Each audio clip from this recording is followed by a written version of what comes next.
نحمده ونصلي على رسوله الكريم أما بعد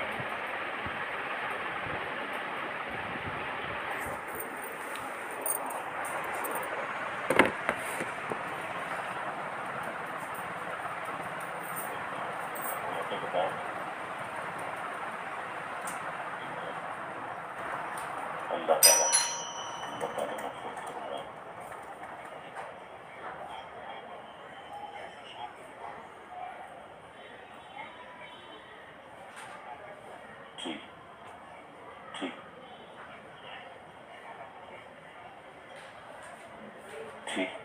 بسم اللہ الرحمن الرحیم نحمده ونصلي على رسوله الكريم اما بعد.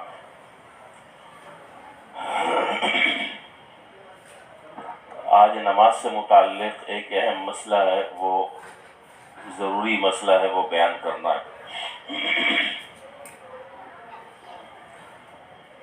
اور وہ مسئلہ میرے ذہن میں ہے کہ بہت سارے لوگ اس سے لاعلم ہوں گے اب تک، اس لیے اچھی طریقے سے اس مسئلے کو سمجھنا ضروری ہے. اس مسئلے کو شروع کرنے سے پہلے دو تین باتیں جو نماز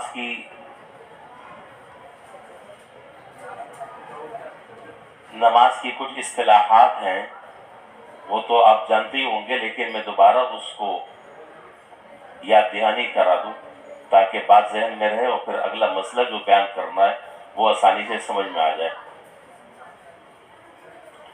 اگر ہم امام کے پیچھے 4 رکعت والی نماز پڑھ رہے ہیں، جیسے ابھی ہم نے عصر پڑھی ہے، تو 2 رکعت کے بعد اتحیات میں بیٹھتے ہیں، تشہد پڑھتے ہیں، اس کے بعد کھڑے ہوتے ہیں. اس کو کہتے ہیں قاعدہ اولا. اس کو کہتے ہیں قاعدہ اولا. پھر اس کے بعد تیسری چوتھی رکعت کے بعد پھر بیٹھتے ہیں، پھر تشہد پڑھتے ہیں، درود شریف پڑھتے ہیں، وغیرہ وغیرہ. اس کو کہتے ہیں قاعدہ ثانیہ. یہاں تک تو بات سمجھ میں آ گئی. پہلے تشہد میں جو 2 رکعت کے بعد بیٹھتے ہیں اس کو کہتے ہیں قاعدہ اولا، اور تیسری اور چوتھی رکعت مکمل ہونے کے بعد جب بیٹھتے ہیں، جس میں اتحیات پڑھتے ہیں، درود شریف پڑھتے ہیں، دعا پڑھتے ہیں، سلام پھیرتے ہیں، اس دوسری مرتبہ بیٹھنے کو کہتے ہیں قاعدہ ثانیہ. اب مسئلہ یہ ہے کہ 4 رکعت والی نماز ہے، امام نے 4 رکعت والی نماز میں امام قاعدہ اولا میں بیٹھا تھا، اور قاعدہ اولا میں تشہد پڑھنے کے بعد کھڑا ہو گیا. کھڑا ہونا اتنے میں ایک مسبوق آ کر نماز میں شریک ہوتا ہے. مسبوق آپ جانتے ہیں، مسبوق اس آدمی کو کہتے ہیں کہ جس کی کوئی رکعت چھوٹ گئی ہو. پہلی رکعت چھوٹ گئی ہے، دوسری رکعت چھوٹ گئی ہے، تیسری چھوٹ گئی ہے، چوتھی چھوٹ گئی، اس کو مسبوق کہتے ہیں.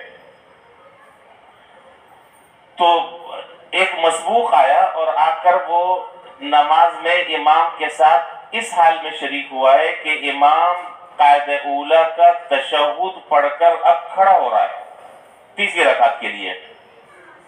اب سوال یہ ہے کہ یہ جو آنے والا آدمی ہے جو بعد میں شریک ہوا، مسبوق جس سے تشہد نکل گئی ہے، اب آیا یہ تشہد پڑھ کر کھڑا ہو تیسری رکعت میں، یہ امام کے ساتھ ساتھ کھڑا ہو جائے؟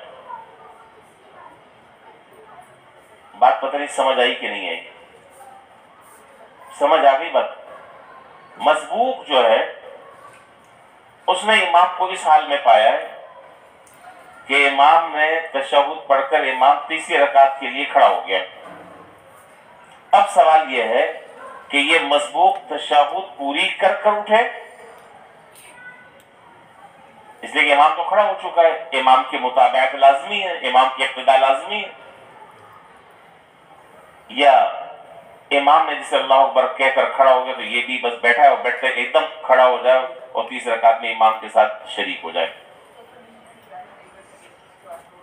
اور یہی صورتحال پیش آئی قاعدہ ثانیہ کے وقت. بالکل سیم یہی صورتحال ہے.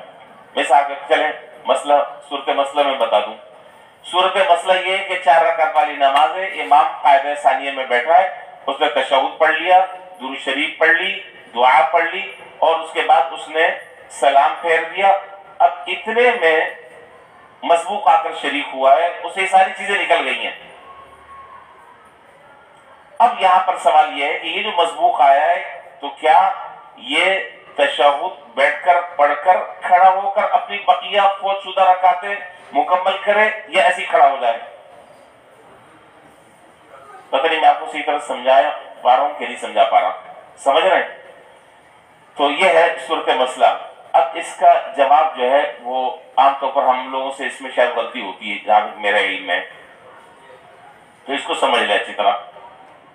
اگر یہ صورتحال جو ہے وہ قاعدہ اولیٰ میں پیش آئی ہے، اگر یہ صورت قاعدہ اولیٰ میں پیش آئی ہے، قاعدہ اولیٰ میں پیش آنے کا مطلب یہ ہے کہ امام جو ہے وہ تشہد پوری کر کر تیسری رکعت کے لیے کھڑا ہو گیا، اتنے میں ایک آدمی نماز میں آ کر شریک ہوا.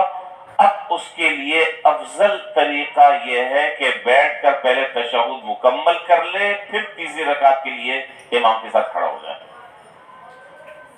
اس کے لیے افضل یہ ہے کہ امام کے ساتھ ساتھ کھڑا نہ ہو، بیٹھا ہے اگرچہ اس کو امام کے ساتھ تشہد نہیں ملی، اب اپنی تشہد یہ پوری کر لے. افضل طریقہ اس کے لیے یہ ہے.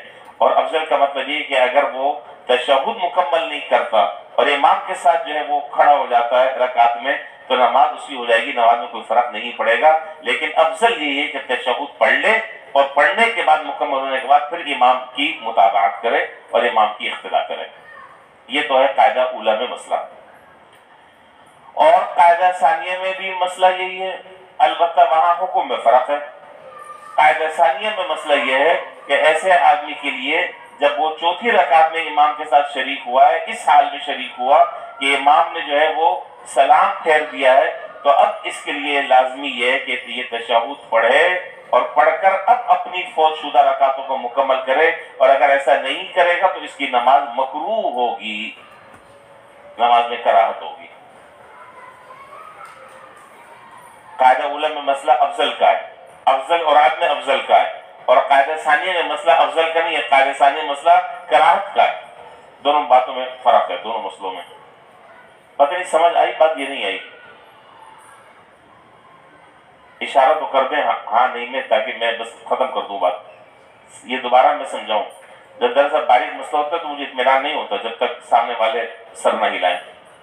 تو خلاصہ کیا نکلا؟ خلاصہ یہ نکلا کہ اگر قاعدہ اولیٰ میں ایک آدمی شریک ہوا، تشہد اس سے چھوٹ گئی ہے اور امام تیسری رکعت کے لیے کھڑا ہو گیا، تو اب اس کے لیے افضل یہ ہے کہ وہ پہلے اپنی تشہد پوری کرے، اپنی تشہد پوری کرے اور پوری کرنے کے بعد اب تیسری رکعت میں امام کی اقتداء کر لے. یہ ہے قاعدہ اولیٰ میں مسئلہ. اور قاعدہ ثانیہ میں یعنی دوسرے قاعدے میں مسئلہ یہ ہے کہ اگر امام نے سلام پھیر دیا ہے اور یہ آدمی شریک ہوا ہے نماز میں، یا سلام نہیں پھیرا، فرض کر لیں کہ امام جب وہ درود شریف پڑھ رہا تھا اتنے میں یہ شریک ہوا، اور جیسے ہی یہ شریک ہوا ہے اتنے میں امام کی درود شریف اور دعا ختم ہو گئی، اس نے سلام پھیر لیا. اب اس کے لیے افضل یہی ہے کہ یہ بیٹھ کر تشہد مکمل کرے اور مکمل کرنے کے بعد اب بقیہ فوت شدہ رکعتوں کو پورا کرے جتنی رکعتیں اس کی رہ گئی ہیں. اگر ایسا نہیں کرے گا تو اس صورت میں نماز میں کراہت پیدا ہو جائے گی. بس یہ مسئلہ بیان کرنا تھا. تو میرا خیال یہ کہ شاید اس میں ہماری طرف سے شاید ہمارے علم میں بات پوری طرح نہ ہو، اس لیے آج میں نے اس بات کی اچھی طرح وضاحت کر دی تاکہ یہ بات آپ کے علم میں آ جائے. وآخر دعوانا الحمدللہ رب العالمین.